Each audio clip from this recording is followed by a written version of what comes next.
உலகெங்கிலும் நடக்கும் முக்கிய நிகழ்வுகளை குறுஞ்செய்தி வடிவத்தில் தெரிந்து கொள்ள ஆதன் செயலியை டவுன்லோட் செய்யுங்கள். ஆதன் செயலியை டவுன்லோட் செய்ய டிஸ்கிரிப்ஷனில் உள்ள லிங்கை கிளிக் செய்யவும். மந்திரங்கள் அப்படின்ற ஒரு விஷயம் வாழ்க்கைக்கு ரொம்ப தேவையான ஒண்ணுதானா மேம்? மந்திரங்களை எப்படி பயன்படுத்தணும் அப்படிங்கிறதுக்கு ஒரு முறை இருக்கும். ஒரு குருமுகமாக தான் அதை கத்துக்கொள்ள முடியும். முதல்ல மந்திரம் அப்படின்னா எல்லாருக்குமே தெரிஞ்சது ஓம். பேசிக் மந்திரத்துக்கு கூட எனக்கு ஒரு குரு வேணுமா மேம்? இப்ப ஓம் என்பது நம்ம பிரணவ மந்திரம் அப்படின்னு சொல்றோம். பிரணவ மந்திரம் என்பது த மோஸ்ட் பிரைமோடியல் வைப்ரேஷன் அப்படின்னு சொல்லுவோம்.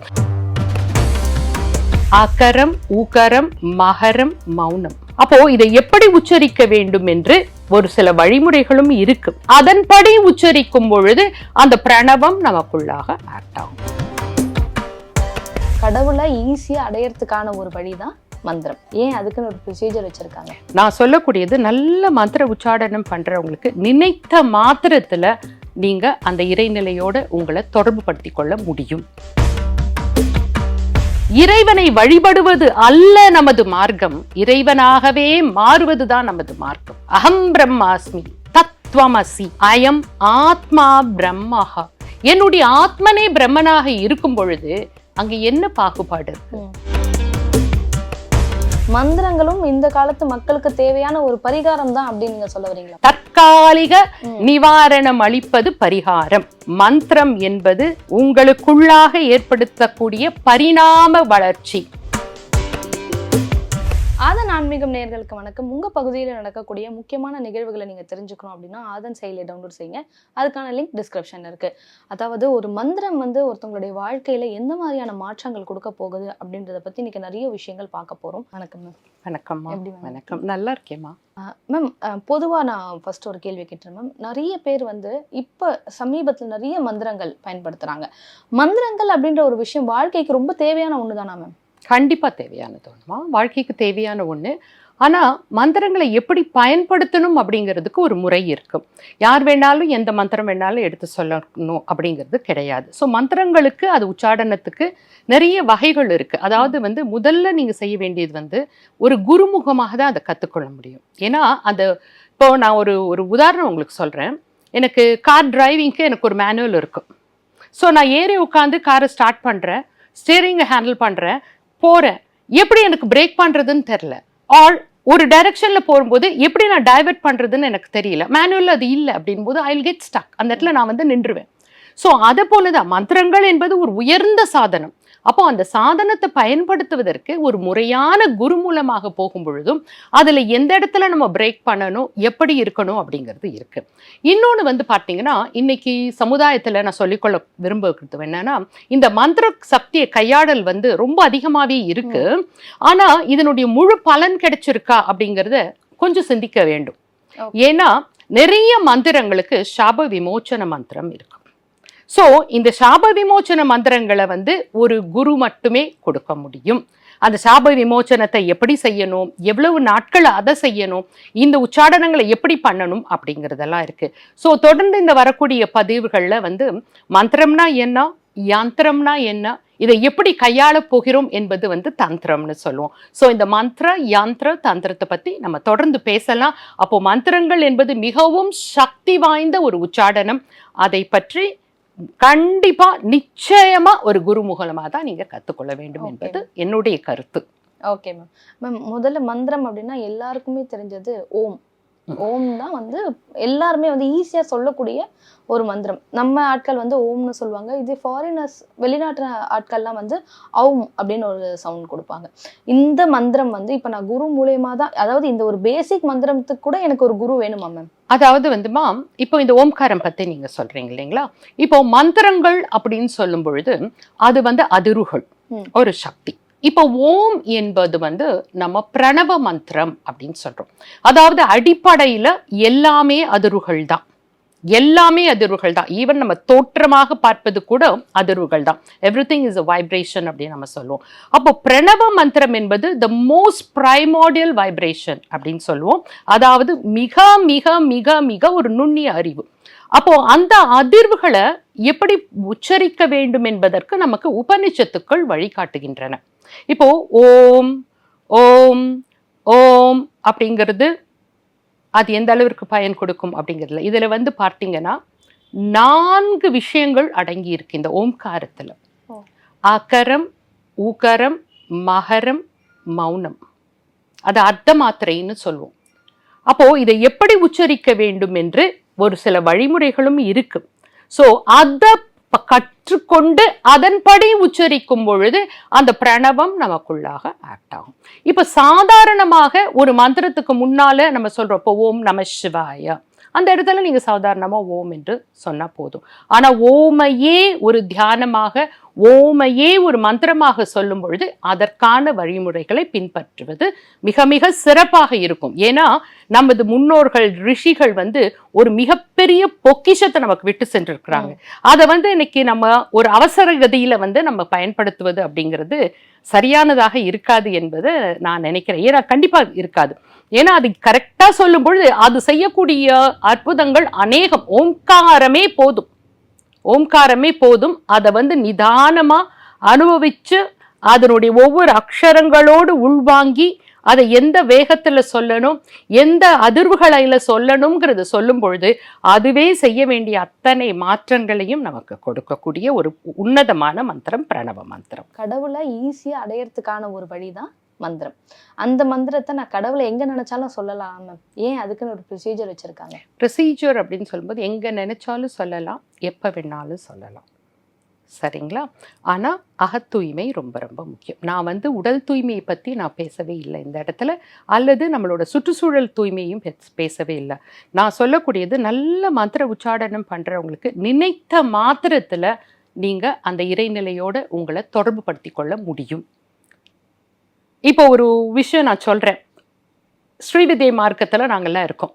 ஸோ இந்த ஸ்ரீவித்யை மார்க்கத்துல 24 மணி நேரமும் நாங்கள் மந்திரம் சொல்லணும். மிட் நைட்ல நீங்க எழுந்தா கூட ஒரு மந்திரத்தோட தான் எழுந்திருப்போம். பாத்ரூம்ல கூட நாங்கள் மந்திரம் சொல்றோம், சொல்லித்தான் ஆகிறோம். அது வந்து எங்களுக்கு இருக்கு சில ப்ரொசீஜர்ஸ். அப்போ இது வந்து நம்மளுடைய ஆன்மீக வாழ்க்கை என்பது ஒரு தனிப்பட்ட வாழ்க்கையிலிருந்து பிரித்து பார்க்க வேண்டாம். வாழ்க்கையே ஆன்மீகமாக மாற்றிக்கொள்ளக்கூடிய ஒரு நெறிதான் நமது சனாதன தர்மம். நமது மார்க்கம் கொடுக்கக்கூடியது அதுதான் வாழும் முறை. அதனால நீங்க இதை வந்து ஒரு தனியா பிரிச்சு பார்க்க வேண்டிய அவசியமே இல்லை. நிற்கும் போது சொல்லுங்க, நடக்கும்போது சொல்லுங்க, உட்காரும் போது சொல்லுங்க, சாப்பிடும் போது சொல்லுங்க, குளிக்கும் போது சொல்லுங்க, தூங்கும் போது சொல்லுங்க, எப்ப வேண்டுமானாலும் சொல்லுங்க.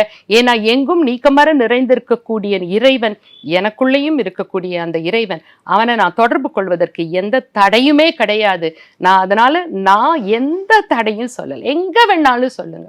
நான் இன்னும் இது உள்ள இன்னும் நிறைய விஷயங்கள் இதை பற்றி என்னால் சொல்ல முடியும். ஆனால் இறைவனை வேறுபடுத்தி பார்க்காதீர்கள். அதாவது இந்த ஒரு கருத்தை நான் இந்த இடத்துல நான் பதிவு செய்ய விரும்புகிறேன். இறைவனை வழிபடுவது அல்ல நமது மார்க்கம், இறைவனாகவே மாறுவதுதான் நமது மார்க்கம். அகம் பிரம்மாஸ்மி தத்வமசி, அயம் ஆத்மா பிரம்மஹா. என்னுடைய ஆத்மனே பிரம்மனாக இருக்கும் பொழுது அங்க என்ன பாகுபாடு இருக்கு? அதனால மந்திரத்தை கற்றுக்கொண்டு 24 மணி நேரமும் எல்லா இடத்துலையும் சொல்லுங்கிறதான் நான் இந்த பதிவின் மூலமாக சொல்லக்கூடிய ஒரு விஷயம். Okay ma'am. ஆனா ஒரு சிலர் வந்து இந்த மந்திரத்தை 48 நாள் தான் சொல்லணும், ஒரு மண்டலம் தான் சொல்லணும் அப்படின்னு ஒரு ரூல் வைக்கிறாங்களே மேம், அது எதனால மேம்? இன்னைக்கு ஆன்மீகத்துலமா 2 விஷயம் இருக்குமா. ஒன்று வந்து பயமா. இன்னைக்கு இறைவனை தேடுறவங்க பயம் ஒண்ணு, இந்த பய நிவர்த்திக்காக ஆன்மீகம் தேடுறாங்கம்மா. இன்னொன்று வந்துமா, அதாவது நம்ம சொல்லுவோம் இல்லைங்களா இங்கிலீஷ்ல டோன்ட்ஸ், இதை செய்யாதுங்கிறது தான் நிறைய இருக்கே ஒழிய எதை செய்யணுங்கிறத பத்தி யாரும் சொல்றதே கிடையாது. அது என்ன 48 நாள் ஒரு மண்டலம் தான் சொல்லணுங்கிற கணக்கே கிடையவே கிடையாதம்மா. மேம் கோடு போட்டு சொல்லிட்டு இருப்பாங்களே மேம், ஒரு நாளும் கேலண்டர்ல அடிச்சு வச்சு மந்திரம் சொல்றவங்க. 48 நாள் சாதனைக்கு எடுத்துக்கோங்க, 48 நாள் சாதனை பண்ணுங்க. ஏன்னா அதுல அந்த திதிகள் வந்து 48 நாள்ல கவர் ஆகிறதுனால 48 நாள் கம்பல்சரியா செய்யுங்க. ஆனா அதுக்கு மேல செய்யாதீங்கன்னு யாரும் சொல்லக்கூடாது.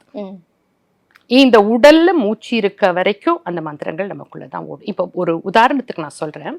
நமது தர்மத்துல பார்த்தீங்க அப்படின்னு சொன்னா பல வகையான இறை நிலைகளை நம்ம வழிபடுறோம், தேவதாக்கள் அப்படின்னு நம்ம சொல்றோம். அப்போ என்னுடைய உடல் தேவை, மன தேவை, ஆன்ம தேவைகள் இருக்கு. இதுக்கு ஏத்த மாதிரி ஒரு பர்டிகுலர் தேவதா அந்த நேரத்துல எனக்கு வரும், அவர்களோட நான் தொடர்பு ஏற்படுத்தி கொள்வேன். அப்போ அந்த காலகட்டத்துல அந்த தேவதாவினுடைய ஆற்றல் எனக்குள்ள தேவைப்படுறது. அப்ப அந்த தேவதாவினுடைய மந்திரங்களை நான் பிரயோகப்படுத்துறேன். ஸோ அது முடிந்துடுது, அந்த காலம் முடியறது. அதுக்கு பிறகு நான் என்ன பண்றேன், வேற ஒரு தெய்வத்தா எனக்குள்ள வராங்க, சந்தோஷமா எடுத்து நான் செய்யறேன். அப்போ சித்தி, ஒரு மந்திரத்துல சித்தி அப்படிங்கிறது அது ஒரு குறிப்பிட்ட காலம் வரைக்கும் செய்யும் போதே அந்த சித்தி கிடைச்சிரும்.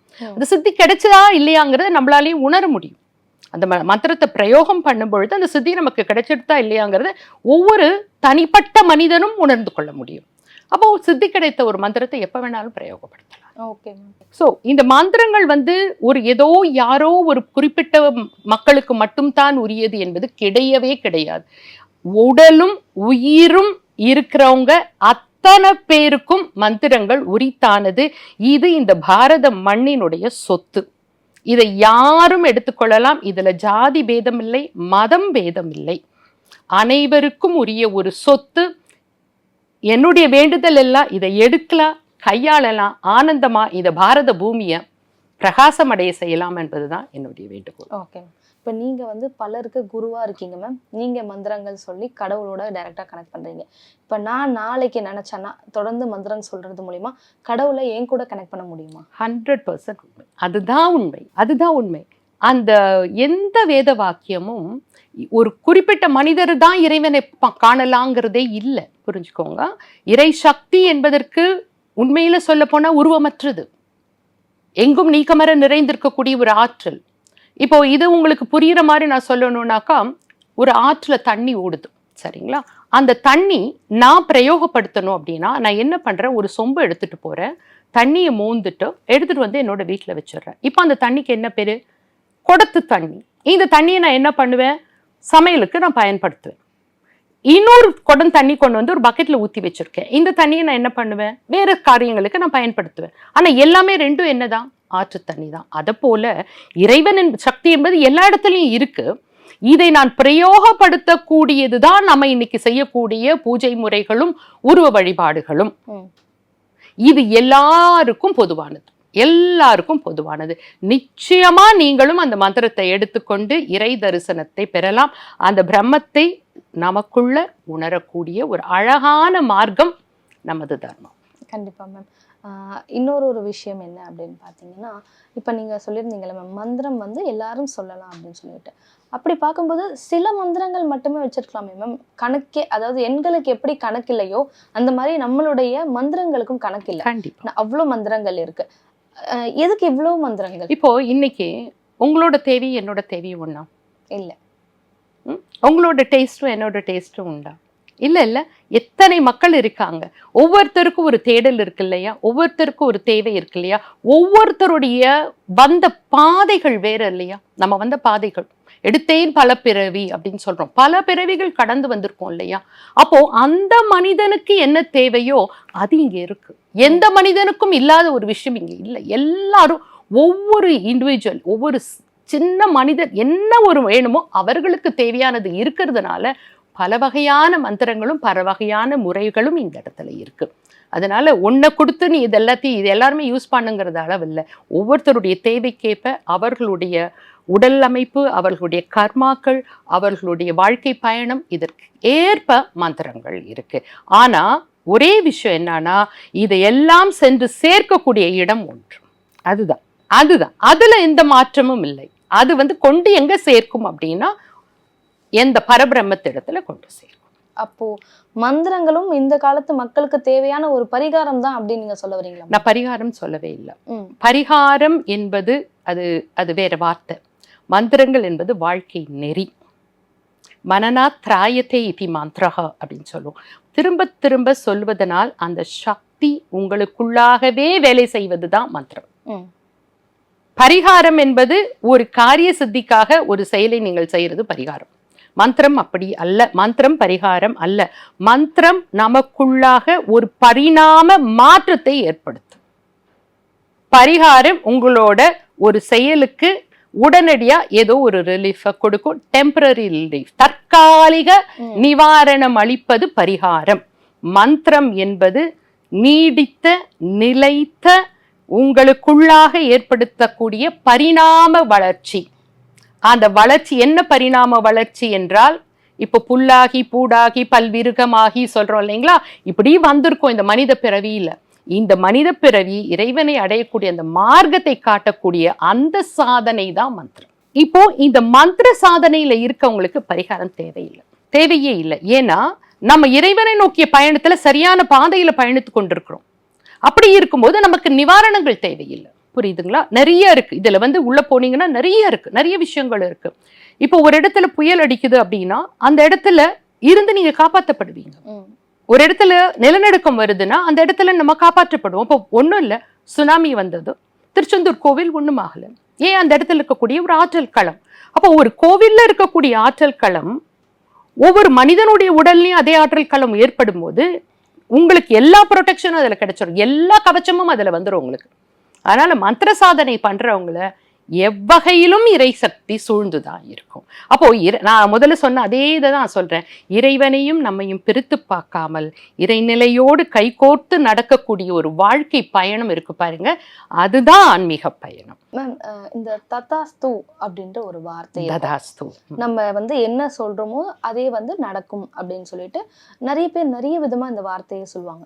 இந்த வார்த்தையும் ஒரு மந்திரம் தானா மேம்? இல்லம்மா, ததாஸ்து என்று தேவர்கள் சொல்வாங்க. இப்படியே நடக்கட்டும், இது உண்மை. இது அதாவது நம்ம எதை நினைக்கின்றாயோ அதுவாக மாறுகிறாய், எது நினைக்கின்றாயோ அதுவாகவே மாறுகிறாய், எதை சொல்றையோ அதை தான் நடக்க போறது.